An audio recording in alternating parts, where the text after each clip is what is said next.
Okay, so without any further ado, I'd like to introduce once again our speakers today, Lydia Fox and Jonathan Harbour, who have very graciously agreed to run this webinar for our attendees. This is based on a version of the same workshop that they did at the AGI Heads and Chairs, a workshop at the recently concluded AGU fall meeting. So take it away. Thank you. Well, on behalf of both of us, I'm delighted that you're here. Looking at the attendee list, we're focusing on quality rather than quantity of participants, but it should make it easier to have a discussion. Next slide, please. So we're going to focus this webinar on evaluating faculty, and that's a challenge that we all face as heads and chairs. And there are a number of reasons why we evaluate faculty, and the first two on this slide are the sort of, why we have to do it type reasons. So we all have to do, I think, in our system, some sort of annual performance review of faculty. That's used in a bunch of different ways. We have to submit reports, obviously, to the people we respond to, and we have to, in many cases, work out raises and tenure and promotion and reappointment and all those sorts of decisions. So there are lots of good institutional reasons why we have to do an evaluation. But in addition, I think for many of us, we want to. It's a way to help our colleagues that we're working with improve, to get some information from them about what they're doing and give them some advice, some constructive feedback, so that their performance, the things they're choosing to do and how they're doing them can improve, to help not only that individual but our department and the units that we work with. Next slide, please. In addition, although this sounds counterintuitive, most faculty actually want to know how they're doing. You may not think that when you talk to them, but the reality is that we all want some feedback. We all like to get affirmation that the things we think we're doing well, that in fact other people think we're doing well, and we want to know in constructive and diplomatic terms how we can improve. And often we want to know why it is, I got this raise and someone else got that raise. So faculty do generally agree that they need evaluation, but the challenge usually comes in terms of how we actually do it. What are the mechanisms for evaluation? And many of our colleagues, many of the faculty that we serve, have strong opinions about what we're doing wrong and what we're doing right. Our processes, as we choose to put them in place, encourage certain types of behavior and certain types of performance. And so the programs we put in place to evaluate faculty also help us to achieve the strategic goals that we might have. In fact, I just got out of a conversation about an hour ago with a colleague from South Korea who was describing the very formula-driven evaluation system that he's under that rewards very specific activity, and in fact they get less points for co-authored articles, and so he's discouraged from writing papers with other people. That's an output of a particular evaluation approach. Next slide, please. So what Lydia and I decided we'd try and do in this time period is give you some time to think about the way in which your system works in evaluation, what you actually do, and what the challenges are in your system. We'll have a discussion around that, try and match up some of the challenges that you have with good practices elsewhere. And then Lydia and I are going to talk through the evaluation schemes that we use. We're from two very different types of institutions, different sizes. Some don't have all of the same goals, and so it gives a sense of different ways that people do this. It turns out there are a lot of overlaps in what we do. And then we want to end up with giving each of you a little bit of time to think about what you can implement in the next year to change your evaluation process or system based on what you've heard. Next slide. So this is the first task. So either on a piece of paper with one of those old-fashioned writing implements, or pull up a Word document or notebook page on your screen, and we're going to go silent for a few minutes and give you some time to write down for your department what are the elements of faculty evaluation. And there are some suggestions on the screen of things that you might be thinking about. So we'll give you a few minutes to do this, and then we'll get back to you with the next task. Okay, so now that we have some idea of what we do with how our evaluation process works, one of the problems is that none of our evaluation processes are perfect, and there's always some sort of problem, whether we perceive a problem or our faculty perceives a problem. So thinking about what your process is, actually, Chris, can we go on to the next slide? Why don't you what we'd like you to do is take a few minutes now to figure out what are the main problems with what you have. And then what we're going to do is, once we've individually thought about what some of those problems are, the complaints either you think you have or your faculty think is there, we'd like to share some of that and look to see some of our common problems. And at that time, we'll also introduce the people who allow you to introduce yourselves so that we know the types of institutions that are out there. So take just a few minutes to write down those main complaints that either you or your faculty have about that evaluation process in your department.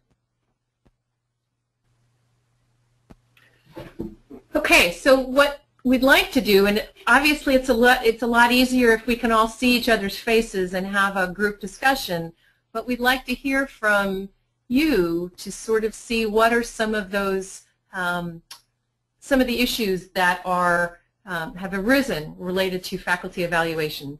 So if we can have the next slide. So what I'd like is see if somebody's willing to share a complaint that either you or your faculty have, and see if we can get some sort of group problem solving going here. So we have our first comment, and so Jerome, I will unmute you. Hi, can you hear me? Yes. Okay, well, I'm Jerry Blackman. I'm at SUNY at Oneonta. We're a comprehensive college in the SUNY system, which means we do a lot of teaching. Our people are evaluated a lot on teaching, but we also need to submit evidence of scholarship and of service, and the complaint of my faculty is there are a lot of things we do that really don't get considered. For example, graduate courses. We have a small graduate program, but it seems the administration doesn't even look at it when you teach a graduate course. They think it's an unpaid overload. Or if you do something for, say, an event in the department, they strictly stick to your courses, your scholarship, and your service, when there's a lot of other things we do, and I get a lot of complaints about that. So who has a solution to that? Who's in an organization where that's handled, you think, at least okay, if not well? Hi, I'm Julie Bartley from Gustavus Adolphus College, and we're an undergraduate-only institution, but we still have many of those same issues that we have criteria for tenure that focus on teaching, research, and service. But there are lots of things that we do that don't neatly fit into any categories. And our process for annual evaluations is not very strongly linked to the tenure criteria. So in an annual evaluation, you might recognize a lot of the things that that faculty do that are, maybe between criteria or don't exactly match them. And it's not at all clear to me how those recognitions at the level of the department, because our annual evaluations are done within the department, how that gets translated into the promotion and tenure process, which is done entirely outside the department at our institution. There's no departmental vote for tenure. So there's a lot of uncertainty about how that translates upward. What I've seen so far is that it works pretty well, that the faculty on the promotion and tenure committee understand those things, but there's not a lot of confidence on the part of the junior faculty that they really will every year, right? So there's no formal assurances in that regard. Nevertheless, it works pretty well. So I don't really know what to do with that. Let me chime in response to that particular point. That's a really good issue to think about, is how we communicate to junior faculty what really goes on in the tenure and promotion discussions, because there's what they write and goes up in their file, and then what gets discussed and the weighting of different things that come up. And so having people who have served on that tenure and promotion committee come and talk with junior faculty about this is how it works and this is how we look at the different things that you put forward, I found is really, really helpful. And in my department, because we have several junior faculty, I do something like this once a year, because sometimes you know you've said it twice or three times, but it's not until they really are thinking about it and that they're ready to listen and hear. So I do that conversation every year to help the faculty understand what's important in the tenure and promotion discussions. And usually that's pretty helpful, because that reaffirms that, yes, the teaching is important, the research is important, the service is important, and we make the case around all these extra things that faculty do, and those are included. I think one suggestion, if the tenure and promotion process is outside of the department for the most part, is perhaps, and this is something that we did within our college many years ago, was to hold an annual forum for junior faculty across the college for them to talk and hear from the people who were involved in the promotion and tenure process what was important, what counted. So that sort of regular forum that Jon is talking about, only if most of the process is outside the department, then it needs to be led by those folks outside the department that are making the decisions. I'd like to ask if the members of the Promotion and Tenure Committee identities are known. It's secret here. Oh my gosh, that's horrible. No, at our place, they are known, and they're usually pretty well-respected members. We elect them as a faculty, and they're usually pretty well-respected members of the campus community. So they're known for their level-headedness and thoughtfulness, and our promotion and tenure process is really very elaborate and communicative. So it's a good process, I think. It's just unlinked to what I have to do as a chair in terms of evaluating my faculty members. Thank you. Walter, you make an interesting comment regarding the student evaluations. I'd like to unmute you and have a question for you. If a key part of the evaluation data going in is sort of garbage, I guess the question is how do you handle that in the evaluation, and how is that then reflected, as it moves on, that information, those evaluations move into areas outside of your department that perhaps an understanding of the data problems are not as well recognized.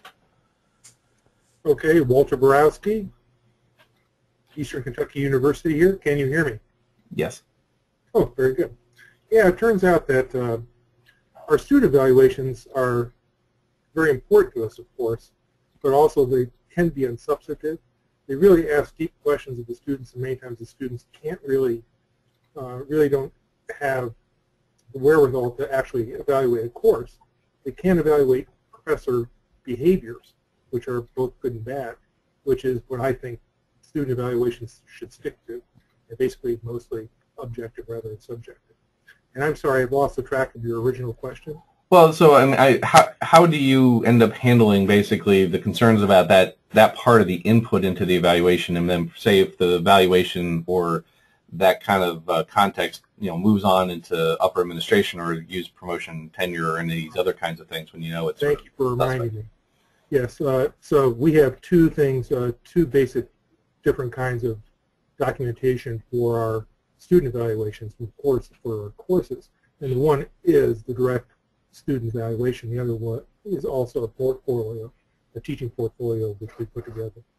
And faculty tend to look at the student evaluations and see if the faculty are just overall treating students correctly, also have basically are being too tough or too easy within their courses, and then look at the teaching documentation to see the depth of their teaching and whether they're actually putting a lot of time and good effort and producing good products in their teaching. Let me chime in on this as well. This is Jon Harbour again. You know, we do not do a teaching portfolio in my department, but I've seen these in our College of Education, and I found those to be very impressive, rich, helpful documents. And in an institution where teaching is the most important thing, that would seem to be a valuable way, certainly for the tenure and promotion process, of having a much better body of evidence to judge on than simply the sort of numbers from a student feedback system. What we do here is, in addition to the numbers from the student feedback that we do look at, and we're looking for trends, and we compare the numbers to the average of other instructors over the past 10 years who taught a similar course or the same course. But what we found very helpful is we have a peer review system. So we have another faculty member go in, look at the materials, attend a lecture or two, talk with the students, and write a peer evaluation of teaching that is a constructive document. It includes a lot of detailed suggestions, and then a summary of that evaluation goes into the tenure and promotion document. In addition, the faculty member has a chance to write a narrative about their teaching philosophy, how the different courses fit into that, the innovations they've attempted, and so we have those three pieces of information then, the faculty members' sort of self-description of teaching, the student numbers, scores, and then a narrative from a peer teaching evaluation. Yes, Walter Borowski again, if I may go ahead. Okay. Yeah, it turns out that that's exactly what my institution lacks, at least certainly within my department, which would be very, very valuable. Actually having faculty who are experienced come into your classroom and actually help you with teaching your classes. And of course, why don't we have it? Is because it is so time consuming. Is it very, very valuable? Obviously, yes, it has to be. Certainly if done correctly. But I see that as a lack in my department. This is Jon Harbour again. We've had the complaint that it is time consuming. We try and rotate it around the faculty who are able and willing to do it. I've done it myself many times, and I actually find it's time well spent because I learn as much as I'm able to contribute. So you get to see different faculty trying different things, and I found that to be valuable for my own teaching. To watch someone doing something and say, oh, I could do that with my students as well. So it is, there's no doubt that it is time consuming, but we found it to be a very positive use of time, not only for the evaluation, but also the way it increases the quality of all of our teaching. I agree. Yeah, toward that, I'd say that, yep, can you hear me? Yes. Yes. Okay, you can hear me? All right. We have a teaching observation program as part of the promotion and tenure process, so the personnel committee actually visits our classes. And because of that, we also do it in our departments. And I agree with everything you said. It's a really, it's actually more fun to be the evaluator and to sit in and watch people do cool things when they teach. But I would say that this is something that you can do as a department that doesn't require college-wide or university-wide buy-in. Your department can decide to do it on a really limited scale and still have a lot of impact from that kind of practice, not just for evaluation purposes, but just for improving departmental communication about what it is we do and how students are progressing from one class to another. So there's a lot of benefits from peer teaching evaluation that go beyond the evaluation purpose of them. I would say that, this is Jon Harbour again, the one challenge I've faced here, we're a fairly large department, and so we have this distribution of people, and there are some who object mightily to someone invading the privacy of their classroom. That's this sort of notion some people have that teaching is a very private thing. It's between them and their students, and it's an unfair and unreasonable imposition to have some stranger come in to disrupt their classroom. And so we do get a little bit of pushback, but we've written into it into our departmental policies and procedures, so it's a requirement, and no one can say they're not going to have it done. And this is Lydia. One of the things that we are trying to implement in my department, because I get some of that same pushback, is that I'm trying to instill a culture of mutual observation, so that every semester everybody's observing somebody else and providing feedback that's not part of the evaluation, that it's just we're getting used to going in and seeing each other teach and providing that constructive feedback. I would have to say it's slow going. Everybody thought it was a good idea, but I don't know that it's working well as a process yet. This is Pranoti Asher. Before I came to AGU, I was a faculty member myself, and having gone through this process of having your teaching evaluated, I can make one suggestion is perhaps if you have a teaching and learning center on your campus, sometimes those folks are very helpful in coming and doing peer evaluations and things like that for your faculty. So you might consider that as a resource. Yeah, I think that type of group has the advantage that it's not a group of people that you have other types of relationships with. It's not one of your faculty colleagues, and so you sort of appreciate their objectivity as sort of teaching and learning experts.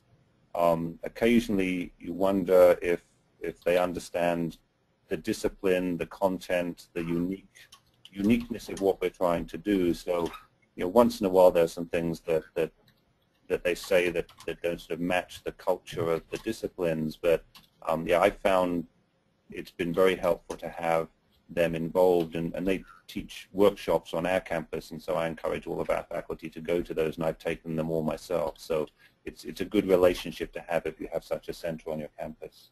That's right. I wouldn't agree with you more. It also helps, if you can meet with the folks from the Teaching and Learning Center ahead of time and say, here's the context of my class, here's what I'm trying to do. I've asked you to come on this particular day because I'm trying to do something new in the class. I want to see if it works. And again, they have to come back more than once. You just can't have one data point. So that's another important consideration when you have folks from these centers coming. Yeah, this is Lydia Fox. We actually I got a rubric, as it were, from our Teaching and Learning Center of the types of things to look for when you make faculty observations, and we as a faculty discussed what was on that list and agreed to which set we thought was best to focus on, and that's supposed to be part of our mutual observation process when it gets going.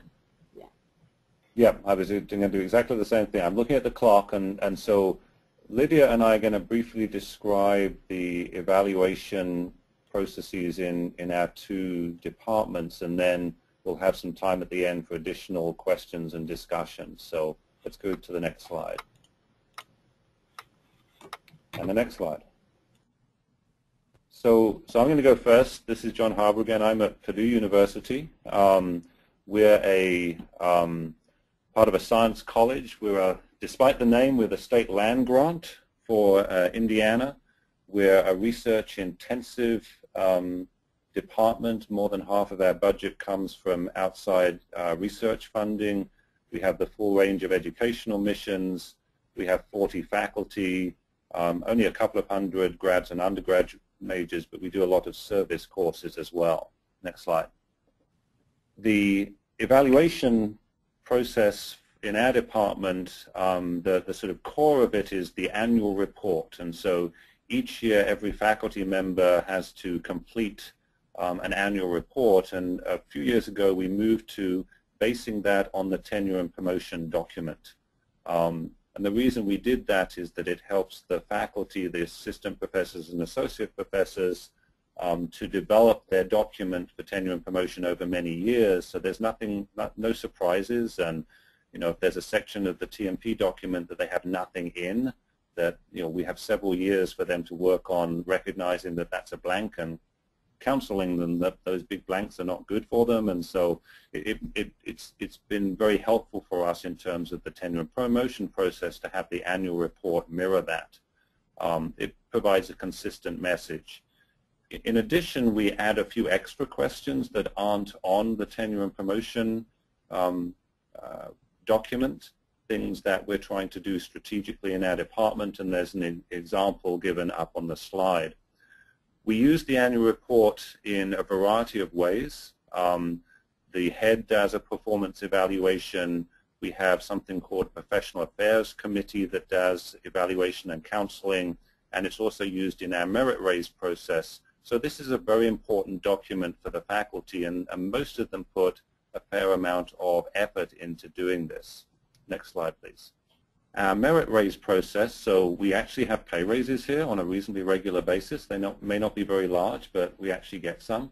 And so faculty pay attention to how we decide on merit raises. We have no set raise. There's no uniform raise. It's entirely merit-based. And we have a committee of 3 professors elected by the faculty who look at every single annual report by the faculty. And they score the performance in the major areas subjectively on a 1 to 5 scale in research, teaching, service, and then they give an overall score. And because the professors are elected by the faculty, there's fair confidence that they're looking at the things that are important to our colleagues. And then as department head, I make it very clear that the primary basis for merit raise distributions are these scores on the faculty evaluations. I don't use them 100%. It's not a simple equation, but they are a major input in terms of the decision making I make for merit raises. Next slide. We also have, for all of the assistant and associate professors, a system that we call the Professional Advisory Committee. And because we're a large department, we have enough people to do these sorts of things. So each faculty member has this 3-person committee that's selected by them jointly with the department head, who look at their annual report each year. They meet with them and discuss progress towards tenure and promotion and provide as much constructive feedback as they can. There's a written report produced by that group, and the summary of that goes to our annual promotions committee meeting, where we discuss every single assistant and associate professor. So each faculty member who's an assistant or associate gets this discussion and evaluation by three colleagues who are in the same general area and who are involved also in the promotions process. Next slide, please. In addition, there's the much dreaded or much looked forward to annual meeting with the head. So I meet with every single faculty member for between a half an hour and an hour at the end of the year. We review the annual report. We discuss the feedback that I've received from the Merit Review Committee and the PAC Committee and the Promotions Committee. And I then use that as the basis of some suggestions for, here are the things you're doing really well, keep doing those things. Here are some new directions that might be helpful for you, some new ideas. We talk about work-life balance and the progression of the career. And then after that discussion, I write typically a 1-page summary document that covers the main points that were discussed. So there's a written paper trail of feedback from the department head to each faculty member at the end of that annual process. Next slide, please. In terms of what's in our annual report, it mirrors, as I said, the tenure and promotion document. So there's teaching. We've talked a little bit a while ago about the different elements of that. We look for scholarship of teaching and learning as well, and some of our faculty to do that too. Next slide, please. In terms of research, it's the things that one normally expects to see. So we ask each person to write a narrative about their research, and then we look at publications, presentations, grants, grad students, and any honors and recognition. Next slide, please. And then wide range of opportunities for faculty to talk about the different types of service, and we include in this section the infamous bullet other that allows faculty who are doing things that we haven't thought about to include a discussion of those. Next slide, please. And then there's also room at the end for faculty to talk about anything else that they think is important. And so there was a question earlier about how are other things included. We include this in our annual report. This isn't a section of the tenure and promotion document. And so one of the reasons for having this in our annual report is it gives us a chance over several years to think about how these other issues that are coming up can be woven into the narrative in the main portions of the tenure and promotion document. This is also helpful because it gives faculty a chance to explain to the department head and the other people involved in evaluation unique circumstances that might be going on. Next slide, please. So in summary, our evaluation process is driven by the annual report, which is a tenure and promotion formatted document. It's a very rich source of information. It's got numbers in, it's got narratives, it's got peer reviews in it. So there's a lot of different lines of evidence. We don't have an equation that generates a number out of that.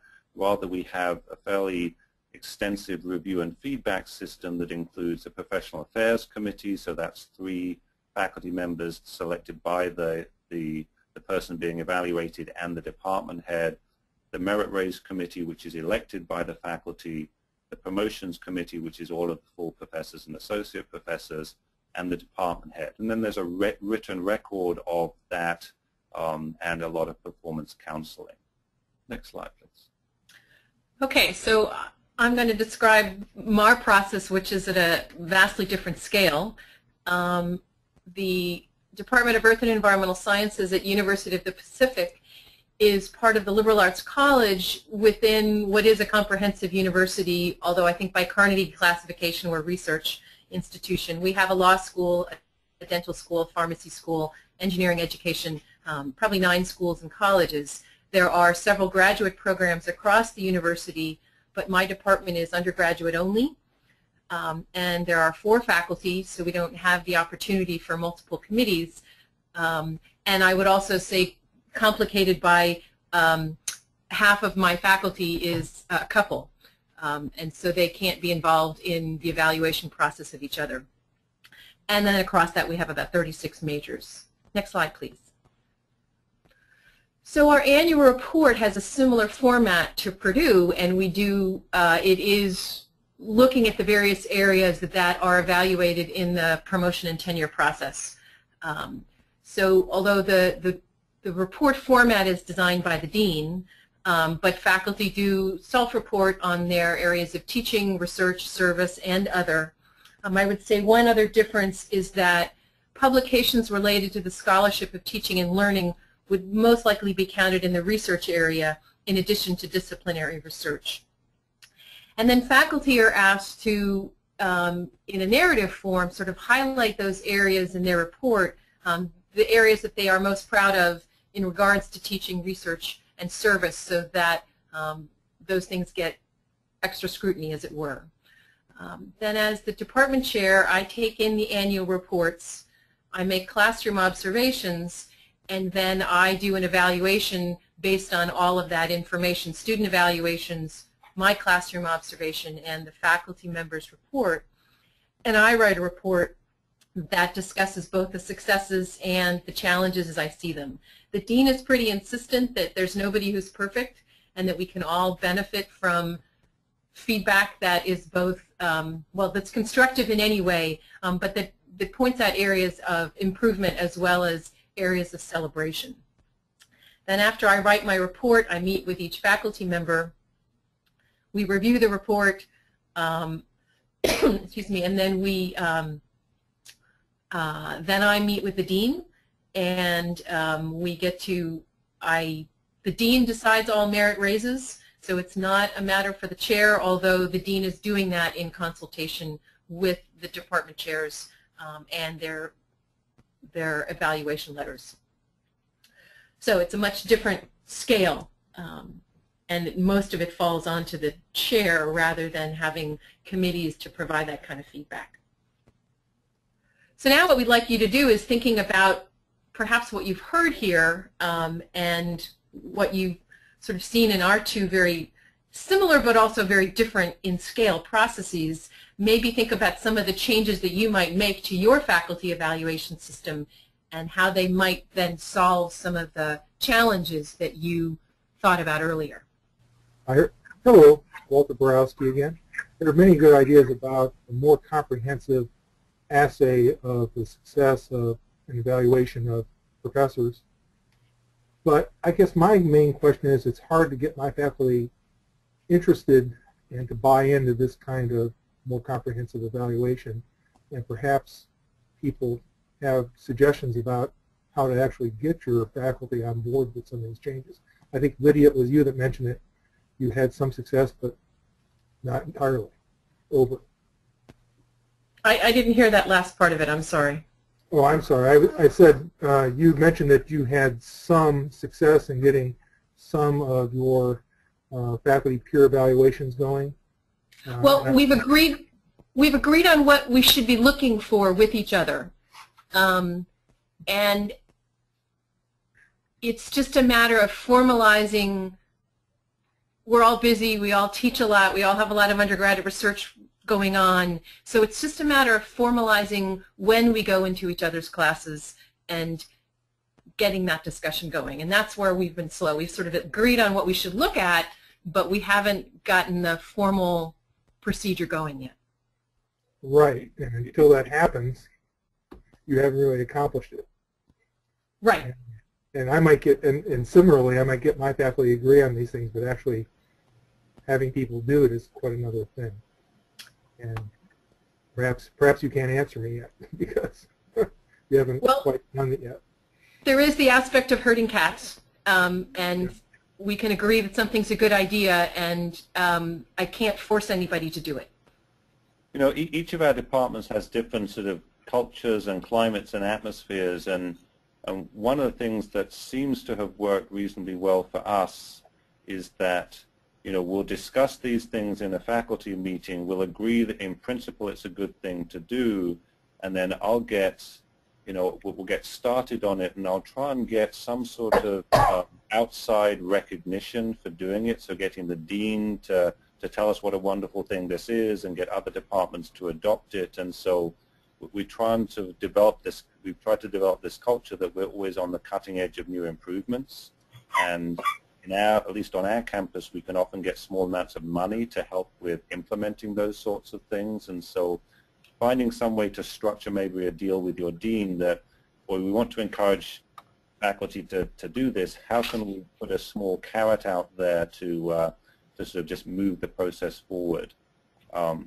In our case, the fact that it's tied into the merit raise process, which is controlled largely by the department, although the dean has to rubber stamp the recommendations, has been very helpful. Oh yeah, I was going to say one thing I think I'll change. We have an interesting situation. We do not evaluate our post-tenure faculty at all.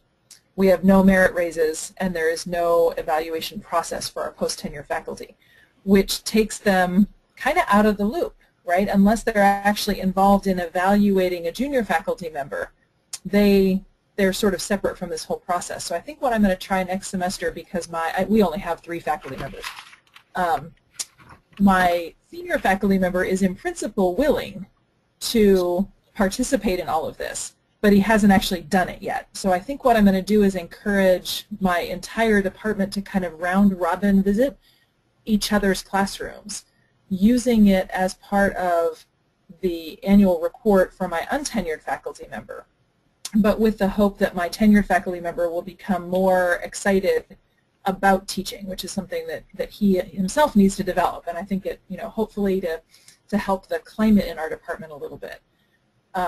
A second thing that occurred to me is the provost last year unveiled a new annual report for all faculty members, which is completely unlinked to our evaluation process. So I'm going to try to link that form to our evaluation process to kind of minimize the workload, which I think will be helpful. You got to love higher administration.